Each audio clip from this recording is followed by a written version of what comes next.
Moving on to by far the most disappointing and heartbreaking moment of college football for me so far, almost seasoning ruining, is the Florida Tennessee game. Florida goes into the swamp and handles Tennessee. Tennessee could not get anything going offensively after their first drive, and after that Florida just put it on them. I mean, Yeah, and this, it was disappointing for me to see as well because I picked Tennessee. I thought Tennessee was going to come out and roll in that game. yeah, I had a lot of high expectations for Tennessee heading into a game like this after the season they had last year. Obviously, they beat Florida last year, went over Alabama. They had a lot of big time wins, and after the first drive, and Tennessee went right down the field and scored probably one of their best offensive drives of the season. I mean, it looked like Tennessee yeah, football. it did. You go up 7-0, you quiet the home crowd, all the keys we were talking about in the preview prediction, get the crowd out of it early.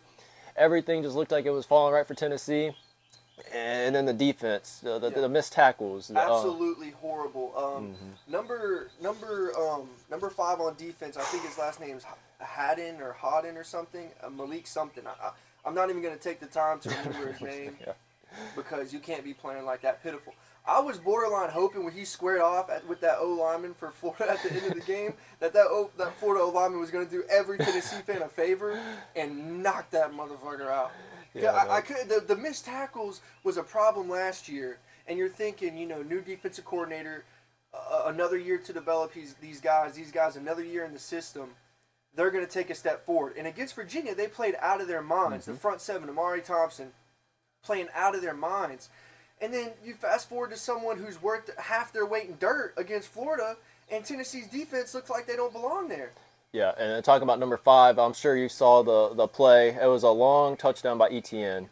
Number 5, he had perfect position to just make the tackle from behind, stop the play. It was still going to be a big game, but it wasn't a touchdown. He chest bumps him. Yeah, I'll put the clip. I'll roll the clip.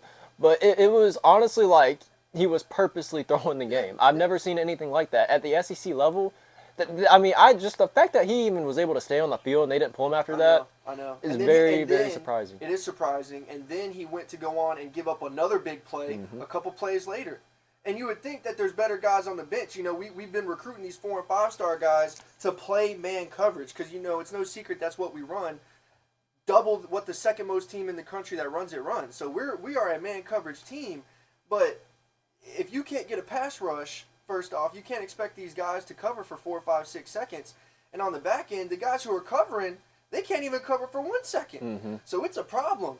And then also the run game, we can't. Okay, I'm going to speak on this because this was absolutely killing me. The zone run game, the outside zone that Billy Napier loves to run, that was getting off. We got to be able to close these gaps. Our linebackers have to be able to move horizontally and fill these gaps. Second off, our defensive ends are coming off the field like coming off vertically like it's a pass play every single time, and they're just rushing the quarterback. So Florida started seeing this and destroyed us with counter. Absolutely ran it up and down the field because if you have a defensive end that's going 4 yards up the field at the snap of the ball, it's such an easy kick out for that pulling guard. Yep. And you're seeing it. These guys are getting kicked out. And there's a hole that you could fit a Mack truck through. And there's no adjustments. You have to squeeze as a defensive end or the end man on the line of scrimmage. You have to squeeze and close that puller and close that guard or that hole. And you were seeing it over and over and over again. So, it's obviously it starts from the head down, coaching all the way down to the players. You have to be able to coach that. And if those guys aren't accepting the coaching, get them out of there. Exactly. Get them out of there. And then transitioning to the offense, there's 5 O-linemen on a line, right? You got the center, the 2 guards, the 2 tackles. Florida was putting 3 defensive linemen, and 1 linebacker in the box. So it's 5 versus 4 in favor of us. And we still can't run the football. And that's what made Tennessee's run game so great for a very, very long time for the past few seasons is having that numbers advantage in the box, and they were able to take advantage of that, and they just didn't. Yeah, no. And I've said it all the time. I've been preaching it since Heupel came to Tennessee. We are a spread to run team. We spread defenses out to run the football. With that being said, the shot plays come off of the success from the run because they got to bring their safeties down, bring an extra safety in the box. And that's where the screen game and the deep shots work. But in this last game, we couldn't get the run game going against favorable numbers, and we couldn't get the screen game going. And if the defense doesn't trust that your quarterback can make the deep shots down the field, they're going to be able to bring those safeties to 10 yards instead of having them back at 15, 16, 17 yards, and they're going to be able to stop those screens. Mm-hmm. They're going to be able to stop those runs, and that's what we were seeing. We were running screens 2-3 times in a row, going into 2nd and 10, and then 3rd and 9. We're running these screens, and it is getting ate up because we do not trust Joe Milton to throw the football. He's piss poor. He's piss poor. And one thing before you go on, I do want to talk about something about Joe Milton, and this isn't even performance related. This is more of attitude. And oh my God, when, I know what you're about to say. Thank you for bringing this up, by the way. And as a leader of your team, and you get in adverse situations where you're facing a lot of adversity, you want your leader to stay calm, cool, and collected. But at a certain extent, your leader's got to have a sense of urgency. He's got to have a look that this is a big deal. And he just looked way too relaxed and way too complacent with what was going on against a conference rival, a must-win game, really, for Tennessee. When things weren't going his way in the third, fourth quarter, he's smiling, grinning, laughing, like it's the best 2 out of 3, like he can get this back. You're 30 years old, dude. This is your last season. I hate to break it to you. You're not playing in the swamp again. Yep. You might not even make it through the season. And then we'll get into a little bit more in that in a second, talking about the whole Nico thing. But that was something that was very concerning for me, not only from his standpoint, but coaching. Like, there's just got to be a sense of urgency to win. You got to be able to lock in. Things aren't going to go your way. And this goes for any team at any level in any sport. Things aren't going to go your way. You can't let it defeat you and just put you in a negative mood, but you can't let it just roll off your chest like nothing happened. You got to put your foot in the ground and realize what the stakes are, and you got to go out there and get the job done. And there was just no sense of urgency from Joe Milton and really for the rest of the team. At all. And that's something that starts from the top. Yep. Like I said, if you see your leader, a lot of people are going to follow that, and you have a great analogy that you learned. There's a top 5% and a bottom 5%.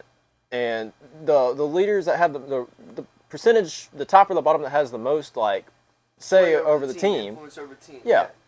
You have about 10% of players that are leaders. Yeah. 5% are the good voices. 5% are the why are we doing this, coaches tripping, this, that, and the third. The other 90% of the players on the team, like you're saying, they're followers. They're going to sway to whatever side, whatever extreme has the biggest voice, you know, and has the best leaders. I'm not saying Joe Milton's a bad leader, but it's 100% what you're saying. He is not, the sense of urgency is not there, and that reflects on the whole offense as a whole. I mean, we saw that offensive line in the first quarter looked like they had been playing for 4. They looked flat, and penalties as a whole, you could blame it on the refs. Like, you can't blame it on the refs. Some of the calls were on the refs, and they were bad calls, but you got to be disciplined as a football team. You can't be giving the defense 5 yards, 10 yards, and being 2nd and 15, second and 20. You can't be giving the defense for any good team, you know, chances to put you behind the sticks because they're going to take advantage of that. Mm-hmm. And then one of the things about Joe Milton as well is, and one of the commentators that brought this up, I can't remember if it was Herbstreit or whoever, but Tennessee was really spoiled with Hendon Hooker's accuracy, and you see, and it's really starting to come into play now. It's not even just the deep balls for Joe Milton. No. It's a lot of the intermediate, the short stuff too, that is starting to come into play. There was one play that just stuck in my head. There was a slant that Tennessee had ran, receiver had beat the DB, and Joe Milton skipped the ball to him like he was skipping a rock on a damn pond.